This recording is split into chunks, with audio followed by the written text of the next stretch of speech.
first grade friends. It's our last day of these high-five words, so let's go over them. You say it. Good. Go ahead. First. I is capitalized. He was my had. Excellent. Next week we'll get more. All right, today I'm really excited because I'm going to teach you a new reading concept. So far we've talked about inferencing, we've talked about author's purpose, and today we're going to talk about a central idea or a main idea. Main idea means what the story is mostly about. Yesterday, we read the story about a kid's guide to making friends. That story was mostly about making friends. That was the central idea. It's what it's all about. If you ever watched the movie Toy Story, the main idea of Toy Story is toys that come to life and get into different problems. So that's the main idea. It's a quick preview of what that story is about. If someone said to you, "How was your day?" you would tell them the main idea of your day. You would say, "It was good. I watched school on the computer. I played a video game, and I went to sleep." That was the main idea.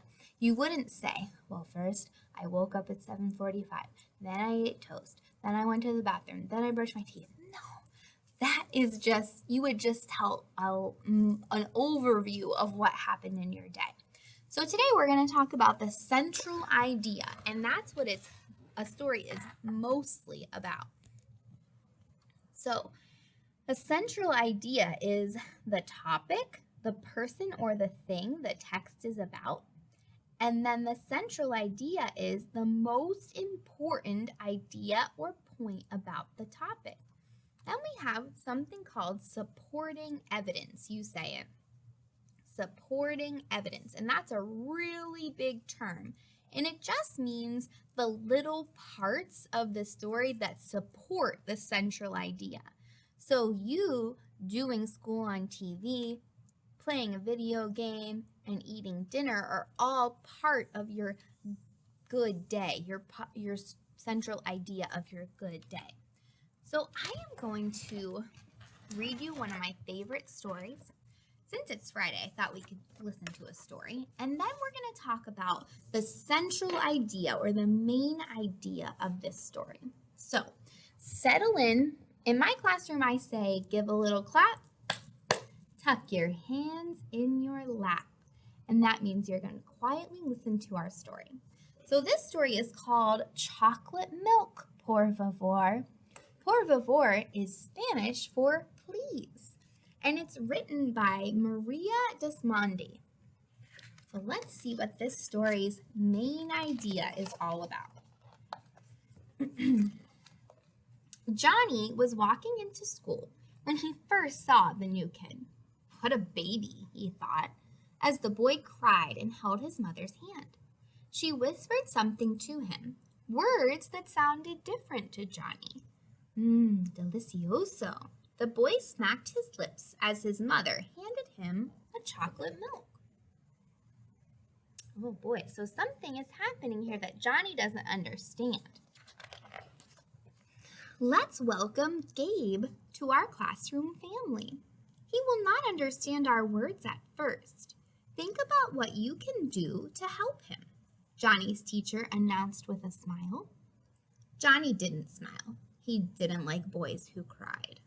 Ooh, Johnny has an attitude problem. At reading time, Gabe sat next to Johnny. Johnny pulled his book close to his chest. I am not sharing with him, he thought. Crybaby, whispered Johnny to Gabe. Gabe didn't say a word. Ooh, Johnny isn't being very kind, is he? It was lunchtime. Gabe whispered to the lunch aide, "Leche con chocolate, por favor." The boy behind him announced, "I think he wants a chocolate milk." Johnny watched his friend help Gabe and spoke up. Look, he's not like us. He can't even order lunch. Johnny sat and enjoyed his lunch while Gabe sat alone drinking his chocolate milk. Oh, Johnny, come on, man, not cool. During recess, Johnny spotted Gabe doing a tricky soccer move he had been trying to master for weeks. He just couldn't do it. Oh, cool, good job, Gabe. Join our team, a girl shouted to Gabe. Gabe didn't move until she motioned for him to come over. Gabe waved over to Johnny before running to the field, but Johnny ignored him. The team high-fived their new teammate. Well, look at him. He thinks he's so cool, Johnny told himself as he blinked back tears. I won't be a crybaby. Uh-oh. Johnny's jaw dropped. Why were they being nice to Gabe? What fun was he when he couldn't even talk? Oh, these friends are being so kind to their new classmate. Johnny's the one that's now having to be by himself.